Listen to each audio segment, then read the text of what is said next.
നമസ്കാരം, എല്ലാ പ്രേക്ഷകർക്കും ടോപ്പ് 10ലേക്ക് സ്വാഗതം. കൂടുവിട്ട് കൂടുമാറ്റം പുതുമയല്ല കേരള രാഷ്ട്രീയത്തിൽ, പ്രത്യേകിച്ച് മധ്യ തിരുവിതാംകൂറിലെ കേരള കോൺഗ്രസ് രാഷ്ട്രീയത്തിൽ. അതുകൊണ്ട് തന്നെ വിസ്മയം എന്ന ടാഗ് ലൈൻ കൊടുത്താലും സ്വാഭാവികമെന്നേ രാഷ്ട്രീയ സാക്ഷരതയുള്ള ജനത്തിന് തോന്നൂ. കാരണം സാധ്യതകളുടെ ചുവടുവെപ്പും ചുവടുമാറ്റവുമാണ് രാഷ്ട്രീയം. സമഗ്രമായി നോക്കാം. ടോപ്പ് 10 ആരംഭിക്കുന്നു. ആദ്യം 10 പ്രധാന തലക്കെട്ടുകൾ.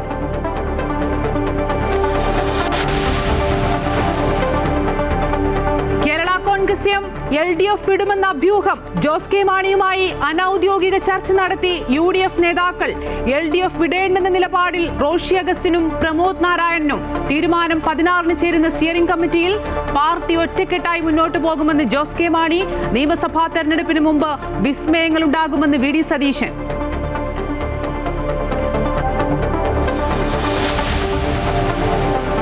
CPM മുൻ MLA ഐഷ പോറ്റി കോൺഗ്രസിൽ. KPCC അധ്യക്ഷനിൽ നിന്ന് അംഗത്വം സ്വീകരിച്ചു. കൊട്ടാരക്കരയിൽ UDF സ്ഥാനാർത്ഥിയാകുമെന്ന് സൂചന. സ്ഥാനാർത്ഥി നിർണയ ചർച്ചകൾക്കായി AICC screening committee chairman Madhusudan Mistry കേരളത്തിൽ. ഹൈക്കമാൻഡ് വിളിച്ച കേരള നേതാക്കളുടെ യോഗം 16-ന്. തദ്ദേശ ഉപതെരഞ്ഞെടുപ്പിൽ 2ഇടത്ത് UDF-നും 1ഇടത്ത് LDF-നും ജയം.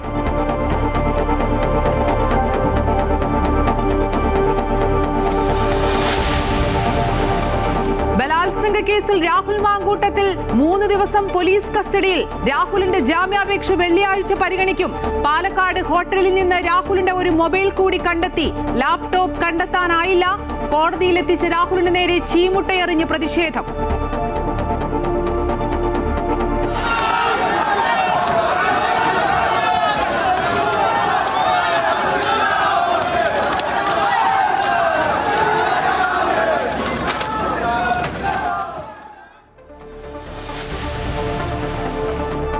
ജമ്മുകശ്മീരിലെ കത്തുയിൽ കനത്ത ഏറ്റുമുട്ടൽ. സുരക്ഷാ പരിശോധനയ്ക്കിടെ സൈന്യത്തിന് നേരെ ഭീകരർ വെടിവെച്ചു. ഓപ്പറേഷൻ സിന്ദൂർ അവസാനിച്ചിട്ടില്ലെന്ന് കരസേനാ മേധാവി ജനറൽ ഉപേന്ദ്ര ദ്വിവേദി. സാഹസത്തിന് മുതിർന്നാൽ കനത്ത തിരിച്ചടി നൽകും. കശ്മീരിൽ ഭീകരരുടെ ശൃംഖല തകർത്തെന്നും പാകിസ്ഥാന്റെ ആണവ ഭീഷണി അവസാനിപ്പിച്ചെന്നും ജനറൽ ഉപേന്ദ്ര ദ്വിവേദി.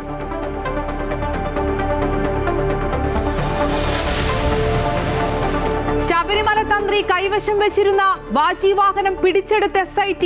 കൊല്ലം വിജിലൻസ് കോടതിയിൽ ഹാജരാക്കിയത് പഴയ കൊടിമരത്തിലെ വാജിവാഹനം. ദ്വാരപാലക ശില്പക്കേസിലും കണ്ഠരര് രാജീവരെ അറസ്റ്റ് ചെയ്യാമെന്ന് കൊല്ലം വിജിലൻസ് കോടതി.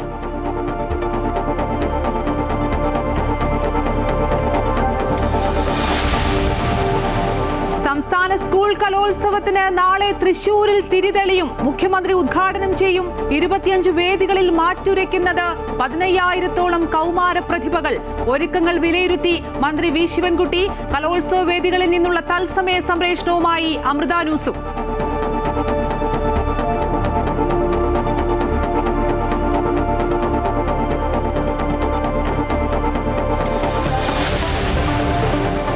മകരവിളക്കിനൊരുങ്ങി സന്നിധാനം. ഇന്നും നാളെയും തീർത്ഥാടകർക്ക് നിയന്ത്രണം. നാളെ വെർച്വൽ ക്യൂ വഴി 30,000 പേർക്ക് അനുമതി. ശബരിമലയിലെ നെയ്മോഷണം ഞെട്ടലുണ്ടാക്കുന്നതെന്ന് ഹൈക്കോടതി. വിജിലൻസ് അന്വേഷണത്തിന് കോടതി നിർദ്ദേശം.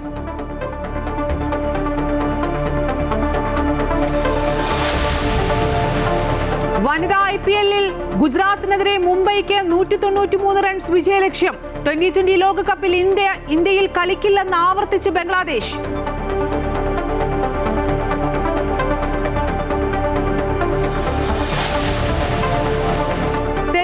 ശല്യം തടയുന്നതിൽ വീഴ്ച വരുത്തുന്ന സംസ്ഥാനങ്ങൾക്ക് മുന്നറിയിപ്പുമായി സുപ്രീം കോടതി. ആക്രമണത്തിനിടയാകുന്നവർക്ക് സംസ്ഥാന സർക്കാർ വലിയ തുക നഷ്ടപരിഹാരം നൽകേണ്ടി വരും.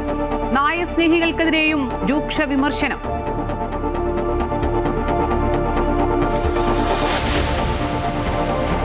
Story of the day. വീടിന് വെളിച്ചമായി 5ാം ക്ലാസ്സുകാരി. കേരള കോൺഗ്രസ് UDF-ലെത്തുമോ? ജോസ് കെ മാണിയുടെ സസ്പെൻസ് തുടരുകയാണ്. 2-ൽ 2 എന്തായാലും നിയമസഭാ തെരഞ്ഞെടുപ്പിന്റെ പടിവാതിൽക്കൽ എത്തി നിൽക്കുമ്പോൾ കേരള കോൺഗ്രസ് മാണി ഗ്രൂപ്പ് LDF വിടുമെന്ന അഭ്യൂഹങ്ങൾ വീണ്ടും ചർച്ചയാകുന്നു. തിരുവനന്തപുരത്ത് തിങ്കളാഴ്ച നടന്ന LDF സമരത്തിൽ ചെയർമാൻ ജോസ് കെ മാണി പങ്കെടുക്കാതിരുന്നതാണ് മുന്നണി മാറ്റം എന്ന വാദത്തിന് ശക്തി പകരുന്നത്. ജോസ് കെ മാണിയെ UDF ക്യാമ്പിലെത്തിക്കാൻ ഇടപെടുന്നു എന്ന വാർത്ത കോൺഗ്രസ് ഹൈക്കമാൻഡും തള്ളി. എന്നാൽ VD സതീശനും കുഞ്ഞാലിക്കുട്ടിയും ജോസ് കെ മാണിയുമായി ചർച്ച നടത്തിയെന്ന സൂചനകളും പുറത്തുവന്നു. ഇതിനിടെ LDF നേതാക്കൾക്കൊപ്പമുള്ള ചിത്രം തുടരുമെന്ന കുറിപ്പോടെ മന്ത്രി റോഷി അഗസ്റ്റിനും മുഖ്യമന്ത്രിക്കൊപ്പമുള്ള ചിത്രം പ്രമോദ് നാരായണനും ഫേസ്ബുക്കിൽ പങ്കുവച്ചു. തദ്ദേശ തെരഞ്ഞെടുപ്പിൽ സംസ്ഥാനത്തെമ്പാടും ഇടതുമുന്നണിക്ക് നേരിട്ട കനത്ത തിരിച്ചടിയെ തുടർന്ന് കേരള കോൺഗ്രസ് എം ഇടതുമുന്നണി വിടുമെന്ന അഭ്യൂഹങ്ങൾക്ക് ശക്തി പകരുന്നതായി തിരുവനന്തപുരത്ത് തിങ്കളാഴ്ച നടന്ന LDF സമരത്തിൽ ജോസ് കെ മാണിയുടെ അസാന്നിധ്യം. ജോസ് കെ മാണി കേരളത്തിന് പുറത്ത് യാത്രയിലായിരുന്നതിനാലാണ് സമരത്തിൽ പങ്കെടുക്കാതിരുന്നതെന്ന് പാർട്ടി വാർത്താക്കുറിപ്പിറക്കി പ്രതിരോധിക്കാൻ ശ്രമിക്കുമ്പോഴും കേരള കോൺഗ്രസിനെ UDF-ലെത്തിക്കാൻ ഹൈക്കമാൻഡ് ഇടപെടുന്നുവെന്നും സോണിയാഗാന്ധിയുമായി ജോസ് കെ മാണി ചർച്ച നടത്തി എന്നുമുള്ള പ്രചരണങ്ങളും ശക്തമാണ്. എന്നാൽ ഇത്തരം വാദങ്ങളെ ഹൈക്കമാൻഡും തള്ളി. ആരോഗ്യ പ്രശ്നങ്ങളെ തുടർന്ന് സോണിയാഗാന്ധി ആശുപത്രിയിലാണെന്നും ഹൈക്കമാൻഡ് ചൂണ്ടിക്കാട്ടി. ഇതിനിടെ കേരള കോൺഗ്രസിനുള്ളിൽ മുന്നണി മാറ്റം സംബന്ധിച്ച അഭിപ്രായ ഭിന്നതകളുള്ളതായാണ് സൂചന. പാർട്ടിയെടുക്കുന്ന നിലപാടിനൊപ്പം നിൽക്കുമെന്ന് government chief whip doctor N Jayaraj, Sebastian Kolathinkal, Job Michael എന്നീ MLA-മാർ ഉറപ്പു നൽകുമ്പോൾ മന്ത്രി റോഷി അഗസ്റ്റിൻ ഇടതുമുന്നണിയിൽ തുടരുമെന്നാണ് വ്യക്തമാക്കിയിട്ടുള്ളത്. LDF-ൽ തുടരും എന്ന സൂചന നൽകി LDF നേതാക്കൾക്കൊപ്പമുള്ള ചിത്രം തുടരുമെന്ന കുറിപ്പോടെ റോഷി അഗസ്റ്റിൻ ഫേസ്ബുക്കിൽ പങ്കുവച്ചു. റാന്നി MLA പ്രമോദ് നാരായണനും LDF-ൽ തുടരുക എന്ന ആശയത്തോടൊപ്പമാണ്. മുഖ്യമന്ത്രിക്കൊപ്പമുള്ള ചിത്രം തുടരുമെന്ന കുറിപ്പോടെ പ്രമോദ് നാരായണനും പങ്കുവച്ചു. ഇതിനെല്ലാമിടയിൽ കേരള കോൺഗ്രസ് എമ്മിനെ UDF-ലേക്ക് എത്തിക്കാൻ ചങ്ങനാശ്ശേരി അതിരൂപതയുടെ ഭാഗത്തു നിന്നുമുള്ള സമ്മർദ്ദവുമുണ്ട്. ഈ മാസം 16-ന് കോട്ടയത്ത് ചേരുന്ന കേരള കോൺഗ്രസ് എം നേതൃയോഗത്തോടെ മുന്നണി മാറ്റം സംബന്ധിച്ച അഭ്യൂഹങ്ങൾക്ക് വിരാമമാകുമെന്നാണ് പ്രതീക്ഷിക്കുന്നത്. ഇടതുമുന്നണിയിൽ തുടരണമോ വേണ്ടയോ എന്ന കാര്യത്തിലും സീറ്റുകൾ, സ്ഥാനാർത്ഥികൾ തുടങ്ങിയ വിഷയങ്ങളിലും അന്തിമ തീരുമാനം സ്റ്റിയറിംഗ് കമ്മിറ്റിയിൽ ഉണ്ടായേക്കും. കേരള കോൺഗ്രസിൽ വീണ്ടും ഒരു പിളർപ്പ് ഉണ്ടാകുമോ എന്ന ചോദ്യത്തിനും ഇതോടെ ഉത്തരമാകും. അമൃത ന്യൂസ്, കോട്ടയം. കേരള കോൺഗ്രസ് എമ്മിന്റെ രാഷ്ട്രീയ നിലപാട് ഇടതുമുന്നണിക്കൊപ്പമെന്ന് പലവട്ടം ആവർത്തിച്ച് വ്യക്തമാക്കിയിട്ടുള്ളതാണെന്ന് ജോസ് കെ മാണി. ഒഴിവാക്കാനാവാത്ത ചില സ്വകാര്യ ആവശ്യങ്ങൾ ഉള്ളതിനാലാണ് കേരളത്തിന് പുറത്തിപ്പോൾ യാത്ര ചെയ്യേണ്ടി വരുന്നത്. ഇക്കാരണത്താലാണ് തിരുവനന്തപുരത്തെ ഇടതുമുന്നണി സംഘടിപ്പിച്ച സമരപരിപാടിയിൽ പങ്കെടുക്കാതിരുന്നത്. ഈ വിവരം മുന്നണി നേതാക്കളെ മുൻകൂട്ടി അറിയിച്ചിട്ടുള്ളതാണ്. കൂടാതെ പാർട്ടിയുടെ മുഴുവൻ MLA-മാരും പ്രസ്തുത പരിപാടിയിൽ പങ്കെടുത്തിട്ടുണ്ട്. ഇതിന്റെ പശ്ചാത്തലത്തിൽ പാർട്ടിയുടെ രാഷ്ട്രീയ നിലപാട് സംബന്ധിച്ച് ഇപ്പോൾ പുറമെ നടക്കുന്ന ചർച്ചകൾക്ക് പാർട്ടിയുമായി യാതൊരു ബന്ധവുമില്ല. സത്യം ഇതായിരിക്കെ ആരെങ്കിലും ഇതുമായി ബന്ധപ്പെട്ട് നടത്തുന്ന അഭിപ്രായ പ്രകടനങ്ങൾ നടത്തുന്നത് ബോധപൂർവം പാർട്ടിയെ അസ്ഥിരപ്പെടുത്താനുള്ള അജണ്ടയുടെ ഭാഗമാണ്. കേരള കോൺഗ്രസ് എം ഒറ്റക്കെട്ടായി മുന്നോട്ട് പോകുമെന്നും ജോസ് കെ മാണി ഫേസ്ബുക്കിലൂടെ അറിയിച്ചു. കേരള കോൺഗ്രസ് മാണി വിഭാഗം മുന്നണി വിടുമെന്ന വാർത്തകളിൽ സസ്പെൻസ് നിലനിർത്തി പ്രതിപക്ഷ നേതാവ് VD സതീശൻ വിസ്മയമുണ്ടാകുമെന്നും വിരലിലെണ്ണാവുന്ന ദിവസം കൂടി കാത്തിരിക്കൂ എന്നും ഇത് സംബന്ധിച്ച മാധ്യമങ്ങളുടെ ചോദ്യത്തോട് പ്രതികരിച്ചു. അല്ല, ഞാൻ അതിനെക്കുറിച്ചൊന്നും സംസാരിക്കുന്നില്ല. അവരിപ്പോഴും ഇടതുമുന്നണിയുടെ ഭാഗമായി പ്രവർത്തിക്കുന്ന ഒരു പാർട്ടിയാണ്. അപ്പോൾ അതിനെക്കുറിച്ചൊന്നും എനിക്ക് പ്രത്യേകമായിട്ടുള്ളൊരു കമന്റ് പറയാനില്ല. അവരുടെ ആ ഒരു വിശ്വാസ്യതയെ ചോദ്യം ചെയ്യുന്ന തരത്തിലുള്ള ഒന്നും ഞങ്ങളുടെ ഭാഗത്തൊന്നും ഉണ്ടാവില്ല. പക്ഷെ ഞങ്ങൾ നിങ്ങളോട് നേരത്തെ പറഞ്ഞിട്ടുണ്ടായിരുന്നു, തെരഞ്ഞെടുപ്പിന് മുൻപായി കേരളത്തിൽ വിസ്മയങ്ങളുണ്ടാവും. UDF-ന്റെ പക്കലേക്ക് കക്ഷികളും LDF-ലുള്ള കക്ഷികളും NDA-യിലുള്ള കക്ഷികളും അല്ലാതെയുള്ള നിഷ്പക്ഷരായിട്ടുള്ള ആളുകളും UDF-ന്റെ പ്ലാറ്റ്ഫോമിലേക്ക് വരും. പ്രതിപക്ഷ നേതാവ് വിസ്മയങ്ങൾ ഒളിപ്പിക്കുകയാണ്. എന്തായിരിക്കും സംഭവിക്കാൻ പോകുന്ന വിസ്മയം? UDF ക്യാമ്പിലേക്ക് കേരള കോൺഗ്രസ് എം എത്തുമോ അതോ 2-2 എന്ന വിസ്മയമൊക്കെ കാത്തിരിക്കുകയാണ് രാഷ്ട്രീയ കേരളം. കേരള കോൺഗ്രസ് എം ഇടതുമുന്നണി വിടുമെന്നത് മാധ്യമങ്ങളുടെ പ്രചരണമെന്നാണ് CPM-ന്റെ പ്രതികരണം. UDF-ന് ആത്മവിശ്വാസമില്ലാത്തതുകൊണ്ടാണ് ഇടത് ഘടകകക്ഷിയെ മുന്നണിയിലേക്ക് ക്ഷണിക്കുന്നതെന്ന് CPM മന്ത്രിമാരായ VN വാസവനും P രാജീവും MB രാജേഷും ഒക്കെ ഇന്ന് പ്രതികരിച്ചു. നിയമസഭാ തെരഞ്ഞെടുപ്പിൽ 110 സീറ്റുകൾ ലക്ഷ്യം വെച്ചുള്ള പ്രവർത്തനം മുന്നണി ഒറ്റക്കെട്ടായി നടത്തിക്കൊണ്ടു പോവുകയാണെന്നും മന്ത്രിമാർ വ്യക്തമാക്കി. കത്തോലിക്ക സഭയ്ക്ക് പ്രത്യേക രാഷ്ട്രീയ ലക്ഷ്യമുണ്ടെന്ന് കരുതുന്നില്ല. JB കോശി കമ്മീഷൻ റിപ്പോർട്ടിലെ ശുപാർശകൾ സംബന്ധിച്ച് ഫെബ്രുവരി 6-ന് മുഖ്യമന്ത്രി ബന്ധപ്പെട്ടവരുമായി സംസാരിക്കുമെന്നും മന്ത്രി P രാജീവ് അറിയിച്ചു. അപ്പോൾ ഏതായാലും ഇന്നലെ തിരുവനന്തപുരത്ത് സമരമുഖത്ത് റോഷി അഗസ്റ്റിൻ മന്ത്രി വേദിയിലുണ്ടായിരുന്നു, പ്രസംഗിച്ചു. ചീഫ് വിപ്പ് ജയരാജ് ഉണ്ടായിരുന്നു, പ്രമോദ് നാരായണൻ MLA ഉണ്ടായിരുന്നു, സെബാസ്റ്റ്യൻ കുളത്തിങ്കൽ MLA ഉണ്ടായിരുന്നു, അതോടൊപ്പം തന്നെ ജോബ് മൈക്കിൾ MLA ഉണ്ടായിരുന്നു. അപ്പോൾ ജോസ് കെ മാണി ഒഴിച്ച് അവരുടെ MLA-മാർ മന്ത്രി ഇന്നലത്തെ സമരത്തിൽ വരെ ഉണ്ടായിരുന്നു. എല്ലാ കാര്യത്തിലും ഭരണം തിരിച്ചു പിടിക്കും എന്ന് ഉറപ്പിച്ചു പറയുന്നവർ ആ ആത്മവിശ്വാസം ഇല്ല എന്നതാണല്ലോ ഇത്തരം ചർച്ചകൾ പ്രോത്സാഹിപ്പിക്കുമ്പോൾ മനസ്സിലാക്കുന്നത്. അപ്പോൾ ആ നേതൃത്വം അങ്ങനെ ഇന്ന മുന്നണിയിലേക്ക് പോകും, ഇന്ന മുന്നണിയിലേക്ക് വരൂ എന്നൊന്നും പറയുന്നതായി ചിലർ പ്രചരിപ്പിക്കുന്നത് അവർക്ക് അത്തരം ചില താല്പര്യങ്ങൾ ഉള്ളത് കൊണ്ട് മാത്രമായി കണക്കാക്കിയാൽ മതി. ശ്രീ ജോസ് കെ മാണിയുടെ ഓഫീസിൻ്റെ ഒരു പ്രസ്താവന ഇന്ന് പത്രങ്ങളിലെല്ലാം വന്നിട്ടുണ്ട്, ഇന്നലെ വരാൻ കഴിയാത്തതിനെ സംബന്ധിച്ച്. അപ്പോൾ ആ അഭ്യൂഹം അതോടുകൂടി അവസാനിച്ചല്ലോ. പിന്നെ ഇപ്പോൾ കണ്ടത് ബഹുമാന്യനായ മന്ത്രി ശ്രീ റോഷി അഗസ്റ്റിൻ നടത്തിയ പ്രതികരണമാണ്. അദ്ദേഹം വ്യക്തമാക്കിയിട്ടുണ്ട്, പാർട്ടി ചെയർമാൻ പാർട്ടി നിലപാട് വ്യക്തമാക്കിയിട്ടുണ്ടെന്നും ബാക്കിയെല്ലാം അഭ്യൂഹങ്ങളാണെന്നും. പുതിയ ഒരു പാർട്ടിയും UDF-ലേക്ക് വരുന്നതായി എറണാകുളത്ത് നടന്ന UDF നേതൃയോഗത്തിൽ റിപ്പോർട്ട് ചെയ്തിട്ടില്ലെന്ന് Kerala Congress executive chairman Mons Joseph MLA. Kerala Congress UDF-ലേക്ക് വരുന്നത് സംബന്ധിച്ച് ഒരു തരത്തിലും ചർച്ചകൾ നടന്നിട്ടില്ല. UDF-ന്റെ ജനകീയ അടിത്തറ വിപുലീകരിക്കും. കോൺഗ്രസ് നേതാക്കൾ ഒരു പിൻവാതിൽ നീക്കവും നടത്തുന്നില്ലെന്നും മോൻസ് ജോസഫ് പ്രതികരിച്ചു. കാരണം ഇന്ന് രാവിലെയും കേരള കോൺഗ്രസ് എമ്മിൻ്റെ പ്രതിനിധിയായിട്ടുള്ള ശ്രീ റോഷി അഗസ്റ്റിൻ അദ്ദേഹം മാധ്യമങ്ങളോട് പറഞ്ഞിരിക്കുന്ന പ്രതികരണം ഞങ്ങൾ LDF-ൽ ഉറച്ചു നിൽക്കുന്നു, ഞങ്ങൾ UDF-ലേക്ക് ഇല്ല എന്നാണ്. അങ്ങനെ ഒരു പാർട്ടി പറഞ്ഞുകൊണ്ടിരിക്കുമ്പോൾ പിന്നെ ഈ വിഷയത്തിന് എന്തെങ്കിലും രീതിയിലുള്ള പ്രസക്തിയുണ്ട് എന്ന് ഞങ്ങൾ കരുതുന്നില്ല. ഇനി പ്രസക്തി ഉണ്ടെങ്കിൽ ആരെങ്കിലും ചർച്ച ചെയ്തിട്ടുണ്ടെങ്കിൽ അത് ഞങ്ങൾ പറയുന്നതാണ്. ഐഷ പോറ്റി ആദ്യ വിസ്മയമോ? ഐഷ പോറ്റിയെ കോൺഗ്രസിന്റെ രാപ്പകൽ സമരവേദിയിൽ എത്തിച്ചായിരുന്നു ഇന്ന് VD സതീശന്റെ സർജിക്കൽ സ്ട്രൈക്ക്. 3 പതിറ്റാണ്ട് നീണ്ടുനിന്ന CPM ബന്ധം അവസാനിപ്പിച്ച് കൊട്ടാരക്കര മുൻ MLA ഐഷ പോറ്റി കോൺഗ്രസിൽ ചേർന്നു. തലസ്ഥാനത്ത് കോൺഗ്രസ് നടത്തിയ സമരവേദിയിൽ വെച്ച് KPCC അധ്യക്ഷനിൽ നിന്ന് അംഗത്വം സ്വീകരിച്ചു. CPM-ൽ നിന്ന് നേരിട്ടത് അവഗണനയെന്ന് ഐഷ പോറ്റി. ഐഷ വർഗവഞ്ചകയെന്നും സ്ഥാനമാനങ്ങളോടുള്ള ആർത്തിയെന്നും CPM നേതാവും മുൻ മന്ത്രിയുമായ J. മേഴ്സിക്കുട്ടി അമ്മയുടെ അതിരൂക്ഷ വിമർശനം. ഐഷ പോറ്റി കൊട്ടാരക്കരയിൽ UDF സ്ഥാനാർത്ഥിയായി മത്സരിക്കാൻ സാധ്യത.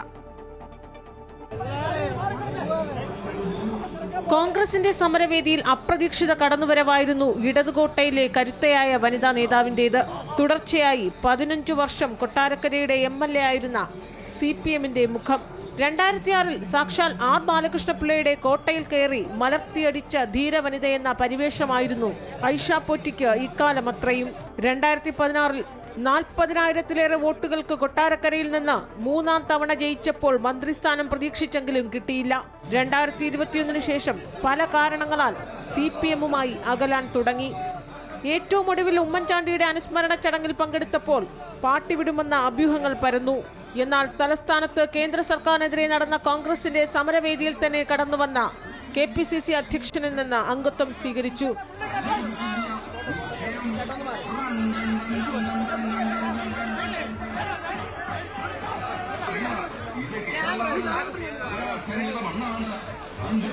CPM-ൽ നിന്ന് താൻ നേരിട്ട അവഗണനകൾ എടുത്തു പറഞ്ഞ് കോൺഗ്രസ് പ്രവേശനത്തിന്റെ കാര്യകാരണങ്ങൾ വിശദീകരിച്ചു. കുറേ നാൾ നമ്മൾ ഇത്രയും നാൾ ഇരുന്നിട്ട് ഞാനൊക്കെ ഉൾപ്പെടെ കൊണ്ടുവന്നിട്ടുള്ള പദ്ധതികളുണ്ട് 100 കണക്കിന്. അതൊക്കെ വരുമ്പോൾ ഒരു നോട്ടീസിൽ പോലും പേരൊന്നും വയ്ക്കാതിരിക്കുമ്പോൾ നമ്മൾ ആവശ്യമില്ല എന്ന് തോന്നി. അതുകൊണ്ട് അതങ്ങ് അവസാനിപ്പിച്ചു എന്നുള്ളത്. പക്ഷേ എനിക്ക് ഫീൽ ചെയ്തു ഞാൻ അവിടെ ആവശ്യമില്ല എന്ന്. പതിറ്റാണ്ടുകൾ നീണ്ട CPM ബന്ധം ഉപേക്ഷിച്ച് കോൺഗ്രസ് പാളയത്തിലെത്തിയ ഐഷ പോറ്റിക്കെതിരെ കടുത്ത ഭാഷയിലാണ് CPM നേതാക്കൾ വിമർശിക്കുന്നത്. വർഗവഞ്ചകയെന്നും സ്ഥാനമാനങ്ങളോടുള്ള ആർത്തിയെന്നും മുൻമന്ത്രി J. മേഴ്സിക്കുട്ടിയമ്മ വിമർശിച്ചു. അപ്പൊ സ്ഥാനമാനങ്ങൾക്കുള്ള ഒരു ആർത്തി എന്നത് പറയുന്നത് ഒരു മനുഷ്യനെ എങ്ങനെ വഷളാക്കും എന്നതിന്റെ ഉദാഹരണമാണ് ഐഷ പോറ്റി. അതിനപ്പുറം ഞാനൊന്നും പറയുന്നില്ല. കൊട്ടാരക്കരയിൽ UDF സ്ഥാനാർത്ഥിയായി ഐഷ പോറ്റി മത്സരിക്കുമെന്ന കാര്യത്തിൽ ഏറെക്കുറെ ധാരണയായിട്ടുണ്ട്. കൊടിക്കുന്നിൽ സുരേഷ് അടക്കമുള്ള നേതാക്കൾ ഇക്കാര്യത്തിൽ ചർച്ചകൾ നടത്തിക്കഴിഞ്ഞു. അമൃത ന്യൂസ്, തിരുവനന്തപുരം. കൂടുതൽ വിശദാംശങ്ങളിലേക്കും വിലയിരുത്തലുകളിലേക്കും പോകേണ്ടതുണ്ട്. അൺഫിലിറ്റ് ഡിസൂസ ചേരുന്നു. അൺഫിലിറ്റ്, നിയമസഭാ തെരഞ്ഞെടുപ്പിന് മുമ്പ് വിസ്മയങ്ങൾ ഉണ്ടാകുമെന്ന് പ്രതിപക്ഷ നേതാവ് ആവർത്തിച്ച് പറയുന്നത് നമ്മൾ കേൾക്കുന്നുണ്ട്. മുന്നണി വിപുലീകരണവും എതിർപ്പാളയങ്ങളിൽ നിന്ന് കോൺഗ്രസിലേക്ക് പ്രമുഖരെത്തുമെന്നുള്ള സൂചനയൊക്കെ അദ്ദേഹം ഇതിനോടകം തന്നെ പറഞ്ഞു കഴിഞ്ഞു. ഏറ്റവും പ്രധാനം, ജോസ് കെ മാണി UDF ക്യാമ്പിലെത്തുമോ? ഐഷ പോറ്റിയുടെ വരവ് UDF-ന്റെ വിസ്മയ തുടക്കമാണോ? പ്രമുഖർ ഇനിയും കോൺഗ്രസിലേക്ക് എത്തുമോ എന്നുള്ളതൊക്കെയാണ് രാഷ്ട്രീയ കേരളം ഉറ്റുനോക്കുന്നത്.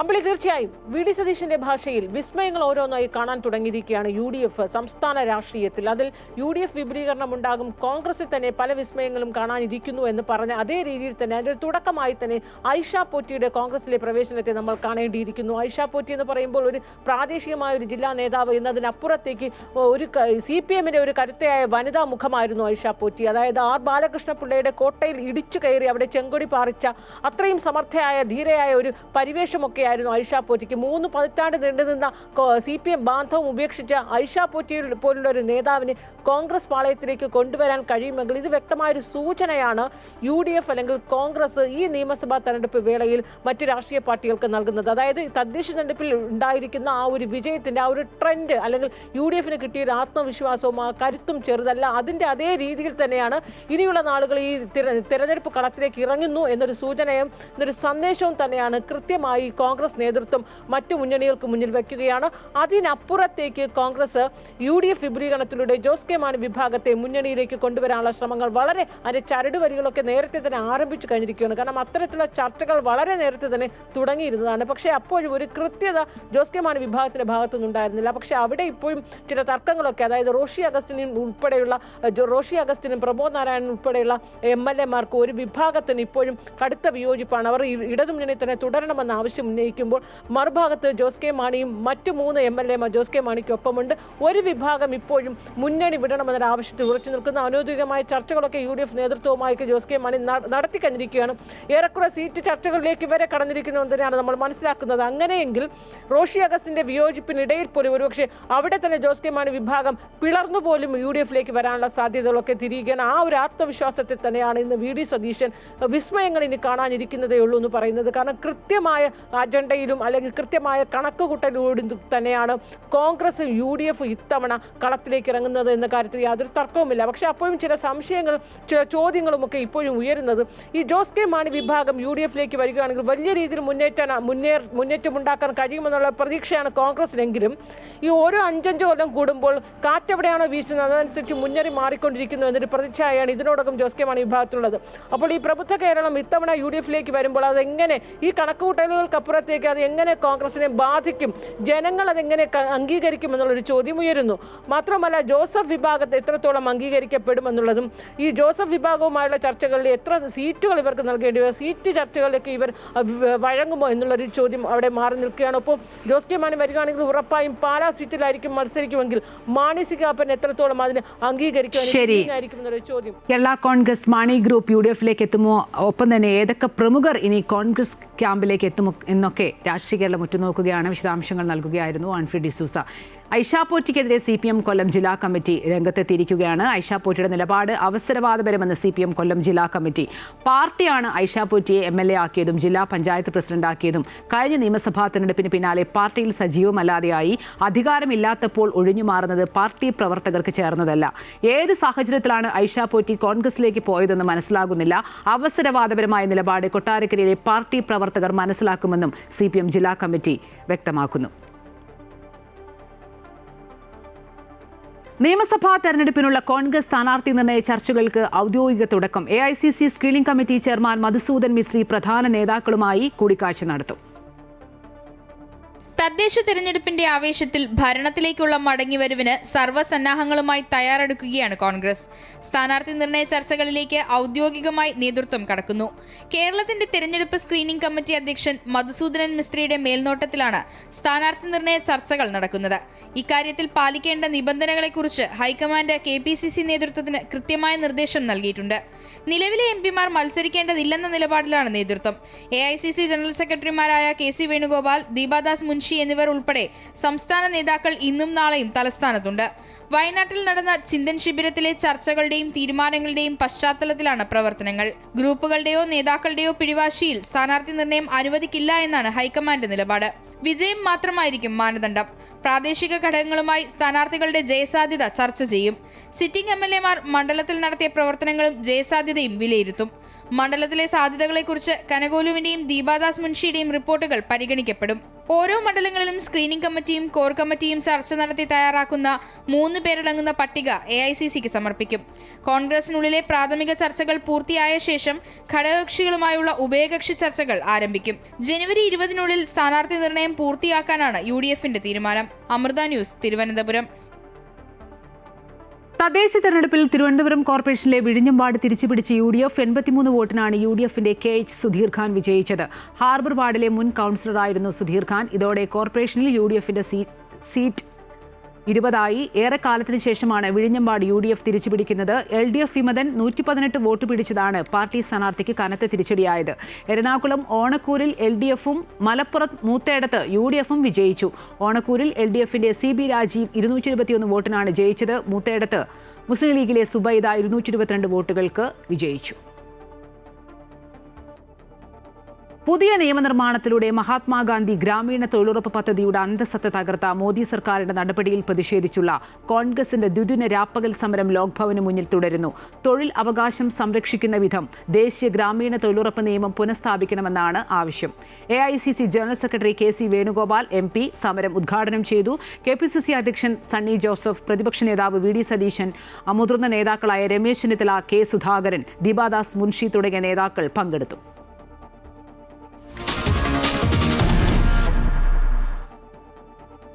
ബലാത്സംഗ കേസിൽ രാഹുൽ മാങ്കൂട്ടത്തിൽ 3 ദിവസം പോലീസ് കസ്റ്റഡിയിൽ.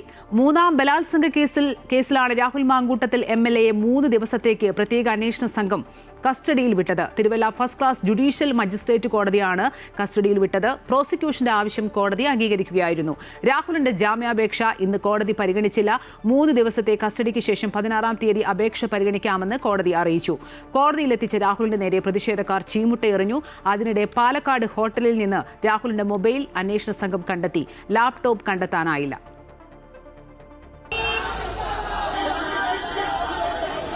രാഹുൽ മാങ്കൂട്ടത്തിലിന്റെ 3ാം ബലാത്സംഗ കേസ് അന്വേഷിക്കുന്ന പ്രത്യേക അന്വേഷണ സംഘം റിമാൻഡിലായ രാഹുലിന്റെ കസ്റ്റഡി ആവശ്യപ്പെട്ട് മജിസ്ട്രേറ്റ് കോടതിയിൽ അപേക്ഷ നൽകിയിരുന്നു. ഡിജിറ്റൽ തെളിവുകൾ അടക്കം ശേഖരിക്കണമെന്നും പാലക്കാട് ഉൾപ്പെടെ എത്തിച്ച് തെളിവ് ശേഖരണം നടത്തണമെന്നും പ്രോസിക്യൂഷൻ വാദിച്ചു. ഇത് കോടതി അംഗീകരിക്കുകയായിരുന്നു. കസ്റ്റഡിയിൽ ലഭിച്ച രാഹുലിനെ പോലീസ് ആദ്യം പത്തനംതിട്ട AR ക്യാമ്പിലേക്കാണ് കൊണ്ടുപോയത്. ഇനി 15-ന് വൈകിട്ട് തിരികെ കോടതിയിൽ ഹാജരാക്കണം. അതേസമയം കേസെടുത്തത് നടപടിക്രമങ്ങൾ പാലിക്കാതെയാണെന്നും ചട്ടം ലംഘിച്ചാണ് പരാതി സ്വീകരിച്ചത് എന്നും പ്രതിഭാഗം കോടതിയിൽ വാദിച്ചു. കേസ് രാഷ്ട്രീയ പ്രേരിതമെന്നും രാഹുലിനെ പ്രദർശന വസ്തുവാക്കുകയാണ് എന്നും വാദമുയർന്നു. 15-ാം തീയതി വരെ കസ്റ്റഡി കൊടുത്തിരിക്കുകയാണ്. മെയിനായിട്ട് ഈ കേസ് രജിസ്റ്റർ ചെയ്ത നടപടി തന്നെ തെറ്റാണെന്നാണല്ലോ ഒരു മെയിൻ വാദഗതിയായിരുന്നു. കനത്ത പോലീസ് സുരക്ഷയിലാണ് രാഹുലിനെ വൈദ്യപരിശോധനയ്ക്കും ശേഷം കോടതിയിലും എത്തിച്ചത്. ഈ സമയം യുവജന സംഘടനകളുടെ ഭാഗത്തു നിന്നും വലിയ പ്രതിഷേധമാണ് ഉണ്ടായത്. രാഹുലിന് നേരെ പ്രതിഷേധക്കാർ ചീമുട്ട എറിയുകയും ചെയ്തു. അമൃത ന്യൂസ്, പത്തനംതിട്ട. രാഹുൽ മാങ്കൂട്ടത്തിൽ MLA സ്ഥാനം സ്വയം ഒഴിയില്ലെന്നും ഒഴിയാൻ കോൺഗ്രസ് ആവശ്യപ്പെട്ടില്ലെന്നും മന്ത്രി MP രാജേഷ്. കോൺഗ്രസ് രാഹുലിനെ സംരക്ഷിക്കുകയാണ്. MLA സ്ഥാനത്ത് നിന്നുള്ള യോഗ്യത സ്പീക്കറുടെ അധികാരത്തിലുള്ള വിഷയമാണെന്നും മന്ത്രി വ്യക്തമാക്കി. എത്തിക്സ് ഉള്ളവർക്കാണ് അത് ബാധകമായിട്ടുള്ളത്. സ്വയം അദ്ദേഹം ഒഴിയാൻ പോകുന്നില്ല എന്നുള്ളത് വ്യക്തമാണ്. ഒഴിയണമെന്ന് കോൺഗ്രസ് ആവശ്യപ്പെടുന്നുമില്ല. മാത്രമല്ല, ഒളിഞ്ഞും തെളിഞ്ഞുമുള്ള സംരക്ഷണം കൊടുക്കുന്നു, ന്യായീകരണവും നടത്തിക്കൊണ്ടിരിക്കുകയാണ്. വീണ്ടും പാകിസ്ഥാന് മുന്നറിയിപ്പുമായി ഇന്ത്യ. ഓപ്പറേഷൻ സിന്ദൂർ അവസാനിച്ചിട്ടില്ലെന്ന് കരസേനാ മേധാവി. ശത്രുവിന്റെ ഏത് സാഹസത്തിനും തിരിച്ചടി നൽകുമെന്നും കരസേനാ മേധാവി ജനറൽ ഉപേന്ദ്ര ദ്വിവേദി. കശ്മീരിൽ ഭീകരരുടെ നെറ്റ്വർക്ക് ഏതാണ്ട് മുഴുവനായി തകർക്കാൻ കഴിഞ്ഞെന്നും പാകിസ്ഥാന്റെ ആണവ ഭീഷണി തകർത്തുവെന്നും അദ്ദേഹം പറഞ്ഞു. ഓപ്പറേഷൻ സിന്ദൂർ രാജ്യത്തിന്റെ കരുത്തും നിശ്ചയദാർഢ്യവും തെളിയിച്ചെന്ന് കരസേനാ മേധാവി ജനറൽ ഉപേന്ദ്ര ദ്വിവേദി. ഓപ്പറേഷൻ സിന്ദൂറിലൂടെ പാകിസ്ഥാന്റെ ആണവ ഭീഷണി തകർത്തുവെന്ന് ഉപേന്ദ്ര ദ്വിവേദി അറിയിച്ചു. 3 സേനകൾക്കും സർക്കാർ പൂർണ്ണ സ്വാതന്ത്ര്യം നൽകി. 3 സേനകളുടെയും സംയുക്ത നീക്കത്തിന് ഉദാഹരണമാണ് ഓപ്പറേഷൻ സിന്ദൂർ. ഓപ്പറേഷൻ സിന്ദൂർ അവസാനിച്ചിട്ടില്ലെന്നും പാകിസ്ഥാൻ ഭീകരർക്ക് സഹായം നൽകുന്നത് തുടരുകയാണെങ്കിൽ ഇന്ത്യ കനത്ത തിരിച്ചടി നൽകുമെന്നും അദ്ദേഹം വ്യക്തമാക്കി. जहाँ तक हमारे आइज़ एंड ईयर्स के सवाल हैं, चूँकि ऑप सिंदूर ऑन है इसलिए वो आइज़ एंड ईयर्स वो खुले रहेंगे. इसके तहत जो कुछ हमें कार्रवाई करनी है वो हमने आगे कर रखी है. जहाँ तक दूसरा आपका सवाल है कि टेररिस्ट कैंप के क्या हालात हैं. വടക്കൻ അതിർത്തികളിൽ സ്ഥിതി നിയന്ത്രണ വിധേയമാണ്. ജമ്മു കശ്മീരിൽ ഭീകര സംഘടനകളുടെ നെറ്റ്വർക്ക് ഏതാണ്ട് തകർക്കാനായെന്ന് ജനറൽ ഉപേന്ദ്ര ദ്വിവേദി അറിയിച്ചു. ഓപ്പറേഷൻ സിന്ദൂർ സമയത്തെ അധിക സേനാവിന്യാസം 2 രാജ്യങ്ങളും പിൻവലിച്ചു. ജാഗ്രത തുടരുകയാണെന്ന് കരസേനാ മേധാവി വ്യക്തമാക്കി. മെയ് 10-ന് വെടിനിർത്തൽ പ്രഖ്യാപിച്ചതിനു ശേഷവും ജമ്മു കശ്മീരിൽ അസ്വസ്ഥതകളുണ്ടെന്നും എന്നാൽ സ്ഥിതിഗതികൾ നിയന്ത്രണ വിധേയമെന്നും ജനറൽ ദ്വിവേദി പറഞ്ഞു. പാകിസ്ഥാൻ അതിർത്തിക്കടുത്ത് 8 ഭീകര പരിശീലന ക്യാമ്പുകൾ ഉണ്ടെന്നാണ് വിവരം. ഇവ നിരീക്ഷിച്ച് ആവശ്യമെങ്കിൽ നടപടി സ്വീകരിക്കുമെന്നും കരസേന മേധാവി വ്യക്തമാക്കി. ഓപ്പറേഷൻ സിന്ദൂർ ഭീകരരുടെ അടിസ്ഥാന സൗകര്യങ്ങൾ തകർത്തു. എല്ലാ കമാൻഡിലും 5000 ഡ്രോണുകൾ തയ്യാറാക്കാനുള്ള ശേഷി സേനയ്ക്കുണ്ട്. അടുത്തിടെ പാകിസ്ഥാൻ അയച്ച ഡ്രോണുകൾ ആക്രമണ സ്വഭാവമുള്ളതായിരുന്നില്ലെന്നും ഡ്രോണുകൾ അയക്കരുതെന്ന് പാകിസ്ഥാന് നിർദ്ദേശം നൽകിയിട്ടുണ്ടെന്നും കരസേന മേധാവി അറിയിച്ചു. News desk, Amrita TV. Jammu കശ്മീരിലെ കത്വയിൽ സൈന്യവും ഭീകരരും തമ്മിൽ കനത്ത വെടിവെപ്പ്. ബിലാവർ പ്രദേശത്ത് പെട്രോളിംഗ് സംഘത്തിന് നേരെയാണ് തീവ്രവാദികൾ വെടിയുതിർത്തത്. ഇതേ തുടർന്ന് നടത്തിയ തിരച്ചിലാണ് പാകിസ്ഥാൻ ആസ്ഥാനമായുള്ള ജെയ്ഷെ മുഹമ്മദ് ഭീകരരാണ് പിന്നിലെന്ന് കണ്ടെത്തിയത്. തീവ്രവാദികളും സുരക്ഷാ സേനയും തമ്മിൽ ശക്തമായ വെടിവെപ്പ് തുടരുകയാണ്.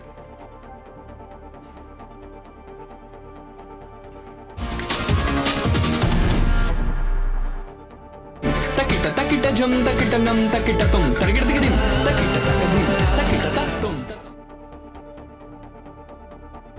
64ാമത് സംസ്ഥാന സ്കൂൾ കലോത്സവത്തിന് നാളെ അരങ്ങുണരും. മുഖ്യമന്ത്രി പിണറായി വിജയൻ നാളെ രാവിലെ 10 മണിക്ക് കലാമേള ഉദ്ഘാടനം ചെയ്യും. 5 ദിവസം 25 വേദികളിൽ മാറ്റുരയ്ക്കുന്നത് 15,000-ഓളം കൗമാര പ്രതിഭകളാണ്. നമ്മുടെ സംസ്ഥാനത്തിൻ്റെ വിവിധ എല്ലാ സ്കൂളുകളിലെയും പ്രതിഭകളാണ് മാറ്റുരയ്ക്കുന്നത്.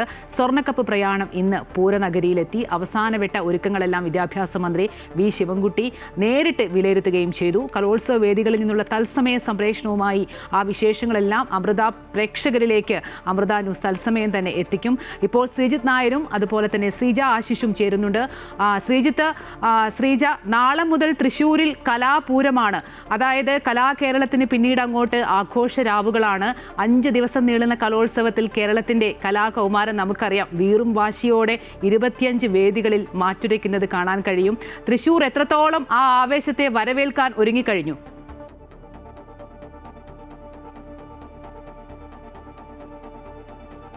അമ്പിളി, കൗമാരകല അതിൻ്റെ വസന്തോത്സവം വിരിയുകയാണ്. കാരണം ഇത്തവണ നമുക്കറിയാം ഓരോ സ്റ്റേജുകളുടെ പേരുകൾ പോലും പൂവുകളുടേതാണ്. അല്ലെ, സൂര്യകാന്തിയാണല്ലേ നമ്മുടെ ഒരു ആദ്യത്തെ പ്രധാന വേദി.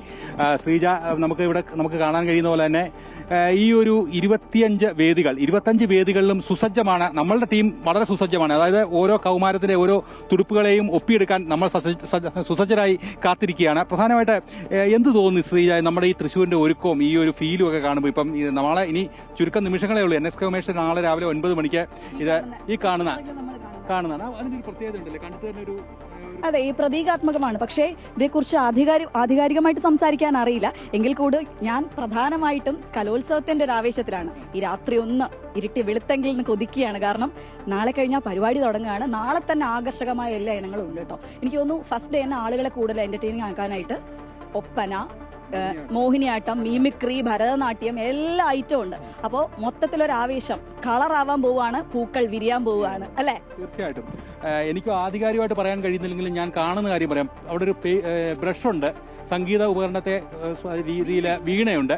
അപ്പം ഈ ഒരു തൃശ്ശൂരിന്റെ പ്രൗഢി, സാംസ്കാരിക ചൈതന്യം മുഴുവൻ ഒപ്പിയെടുക്കുന്ന ഒരു ലോഗോയാണ് ഇത്തവണ തയ്യാറായിരിക്കുന്നത്. തേക്കിൻകാട് എന്ന് പറഞ്ഞാൽ പൂരങ്ങളുടെ ഒരു നഗരമാണ്. നാളെ കുടമാറ്റം 64ാമത് കലോത്സവമാണ്. 64 കുട്ടികൾ ഒരു കുടമാറ്റം ത്തോടുകൂടിയാണ് ഈ ഒരു പൂരത്തിന്റെ ആ ഒരു ഊർജ്ജം ഉൾക്കൊണ്ട് നാളെ ഈ കലോത്സവ വേദിയിലേക്ക് കടക്കുന്നത്. മാത്രമല്ല ഇത്തവണ നമുക്കറിയാവുന്ന പോലെ തന്നെ ഉത്തരവാദിത്ത കലോത്സവം, ഉത്തരവാദിത്തപ്പെട്ട ഒരു സന്ദേശം നൽകുക എന്നുള്ളതാണ്. ഇവിടെ ഞങ്ങൾ കണ്ടപ്പോൾ വേസ്റ്റ് ബാസ്ക്കറ്റ് പോലും ഈ ഒരു ഹരിത ചട്ടങ്ങൾ കൂടി ഉണ്ടാക്കിയതാണ്.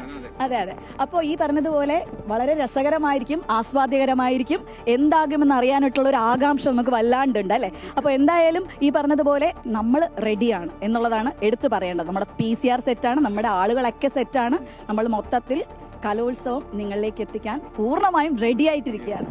ശ്രീജ പറഞ്ഞ പോലെ തന്നെ ഒരു വേദിയിൽ നിന്നില്ല, എല്ലാ വേദികളിലും ഇവിടുത്തെ വേദികളുടെ പേരുകൾ തന്നെ കേൾക്കുമ്പോൾ നമുക്കൊരു പുഷ്പം വിരിയുന്ന അനുഭവമാണ്. അത്രയ്ക്ക് വസന്തോത്സവം. സൂര്യകാന്തിയുണ്ട്, പാരിജാതമുണ്ട്, ചെമ്പകമുണ്ട്, കർണികാരമുണ്ട്, നീലക്കുറിഞ്ഞിയുണ്ട്. ഇങ്ങനെ നമ്മുടെ കേരളത്തിലെ നാട്ടുപൂക്കൾ മുഴുവൻ വിരിഞ്ഞു നിൽക്കുന്ന, അല്പം വിരിഞ്ഞെത്തിയ താമരയുണ്ട്. ഒരു വിവാദമില്ലാതെ നമ്മുടെ കലോത്സവം, എല്ലാത്തിനും വാർത്തയും വിവാദവും ഇല്ലാത്തൊരു ഇത് കാര്യമില്ല. പക്ഷെ താമരയുണ്ട്, എല്ലാം വിരിയുന്ന ഒരു മനോഹരമായൊരു പൂങ്കാവനമായി തൃശ്ശൂരിലെ തേക്കിൻകാട് മൈതാനം മാറുന്നൊരു കാഴ്ചയാണ് ഇനിയുള്ള 18 തീയതി വരെയുള്ള നമ്മൾ കാഴ്ചകൾ കാണാൻ പോകുന്നത്. നമ്മളുടെ ടീമുകൾ വളരെ സുസജ്ജമായി കാത്തിരിക്കുകയാണ് ഈ ഓരോ നിമിഷവും പ്രേക്ഷകരിലേക്ക് എത്തിക്കാൻ. എന്തായാലും നാളെ രാവിലെ മുതൽ ഏറ്റവും പ്രധാനപ്പെട്ട ഇനങ്ങളെല്ലാം തന്നെ നാളെ രാവിലെ മുതലുണ്ട്. പിണറായി വിജയൻ രാവിലെ 10 മണിക്കാണ് ഈ കലോത്സവം ഔപചാരികം ഉദ്ഘാടനം ചെയ്യുന്നത്. നമ്മൾ സെറ്റല്ലേ ശ്രീജ? സെറ്റാണ്. നമ്മൾ ഈ പറഞ്ഞതുപോലെ സുരേഷ് ഗോപി പറഞ്ഞിരുന്നു, എന്താണ് ഒരു ട്രെയിലർ ആയിരിക്കും, പൂരത്തിന്റെ ഒരു ട്രെയിലർ ആയിരിക്കും, അതുപോലൊരു ട്രെയിലർ ആയിരിക്കും നമ്മളും. അതെ, ഇതൊരു ട്രെയിലറാണ് നമ്മളെ. അത് കഴിഞ്ഞാൽ നാളെ തൊട്ട് ഞങ്ങൾ ഒരു പൂര പ്രൗഢിയോടുകൂടി തന്നെ ഞങ്ങളും പരിപാടികളുമായിട്ട് നിങ്ങളിലേക്ക് എത്തുകയാണ് അല്ലേ? തീർച്ചയായിട്ടും. നമ്മളപ്പോൾ നമ്മളുടെ ടീം ഈ കല, അതായത് നാളെ കലാമുകുളങ്ങൾ വിരിയുകയാണ്. നാളത്തെ കേരളത്തിന്റെ കൗമാരകല, അവര് ആണ് നാളത്തെ കേരളത്തിന്റെ ഒരു പ്രൗഢി, കലയുടെ പ്രൗഢി ലോകത്തിന് മുമ്പിൽ വിളിച്ചു ഓതുന്ന ആളുകളാണ്. ഏഷ്യയിലെ ഏറ്റവും വലിയ കലോത്സവത്തിന് നാളെ തിരശീല ഉയരുകയാണ്. നമ്മൾ എല്ലാവരും കൂടി ഒരുമിച്ച് ഈ കലോത്സവം ആസ്വദിക്കാൻ പോവുകയാണ്. അപ്പോൾ നമുക്ക് കാലക്കായത്തോണം. ഏഷ്യയിലെ തന്നെ ഏറ്റവും വലിയ കൗമാര കലാമേളയായ സംസ്ഥാന സ്കൂൾ കലോത്സവത്തിന്റെ 64ാം പതിപ്പിനാണ് നാളെ തൃശ്ശൂരിൽ തുടക്കമാകുന്നത്. 18 വരെയാണ് കലാമേള. പ്രധാന വേദിയായ തേക്കിൻകാട് മൈതാനം ഉൾപ്പെടെ 25 വേദികളിലായിട്ടാണ് മത്സരങ്ങളൊക്കെ നടക്കുക. മുഖ്യമന്ത്രിയാണ് രാവിലെ ഉദ്ഘാടനം ചെയ്യുന്നത്. സമാപന ചടങ്ങിൽ മോഹൻലാൽ മുഖ്യാതിഥിയായിരിക്കും. ശ്രീജയും അതുപോലെ തന്നെ ശ്രീജിത്തും ഒക്കെ സൂചിപ്പിച്ച പോലെ കലോത്സവത്തിന്റെ തത്സമയ വിവരങ്ങളും വിശേഷങ്ങളും ഒക്കെ അതിൻ്റെ ആവേശം ഒട്ടും ചോരാതെ അമൃത TV പ്രേക്ഷകരിലേക്ക് എത്തിക്കും. അതിനുള്ള ടീമൊക്കെ സജ്ജമാണ്. അതിൻ്റെ വിശദാംശങ്ങൾ നൽകുകയായിരുന്നു ശ്രീജ ആശിഷും ശ്രീജിത്ത് നായരും. സംസ്ഥാന സ്കൂൾ കലോത്സവത്തിനായി ഒരുങ്ങി പാരിപ്പള്ളി അമൃത സ്കൂൾ. മുൻ വർഷങ്ങളിലേതുപോലെ മികച്ച വിജയങ്ങൾ നേടാനായുള്ള ഒരുക്കത്തിലാണ് അമൃത വിദ്യാലയത്തിലെ കുട്ടികൾ. ഉപജില്ല, റവന്യൂ ജില്ലാ തലങ്ങളിലെ മികച്ച പ്രകടനങ്ങളുമായി സംസ്ഥാന തലത്തിലേക്ക് എത്തുമ്പോൾ ആവർത്തിച്ചുള്ള പരിശീലനങ്ങളിലൂടെ വിദ്യാർത്ഥികളും അധ്യാപകരും തികഞ്ഞ ആത്മവിശ്വാസത്തിലാണ്.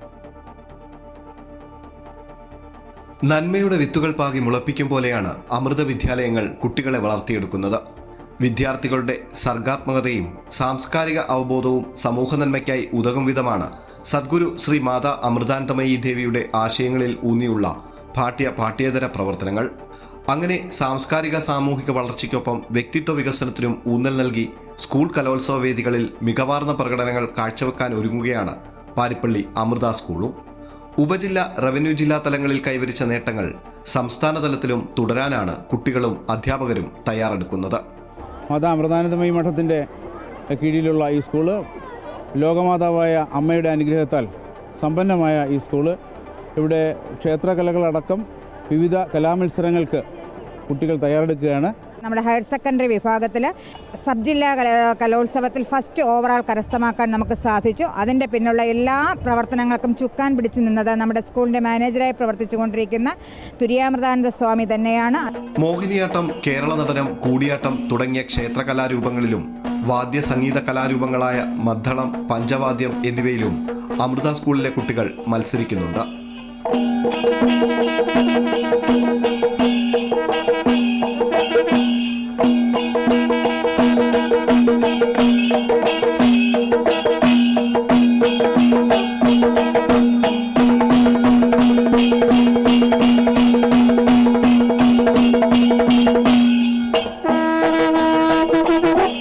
വന്ദേമാതരം, ഇംഗ്ലീഷ് റെസിറ്റേഷൻ, കവിതാരചന, പുരാണ കഥകളെ ആസ്പദമാക്കിയുള്ള യക്ഷഗാനം എന്നിവയാണ് പാരിപ്പള്ളി അമൃത സ്കൂളിലെ കുട്ടികൾ മത്സരിക്കുന്ന മറ്റിനങ്ങൾ. അവസാനവട്ട ഒരുക്കങ്ങൾ പൂർത്തിയാക്കി മുൻവർഷങ്ങളിലേതുപോലെ ഇത്തവണയും മികച്ച വിജയങ്ങൾ നേടാനാകും എന്ന ആത്മവിശ്വാസത്തിലാണ് വിദ്യാർത്ഥികളും അധ്യാപകരും. അമൃത ന്യൂസ്, കൊല്ലം.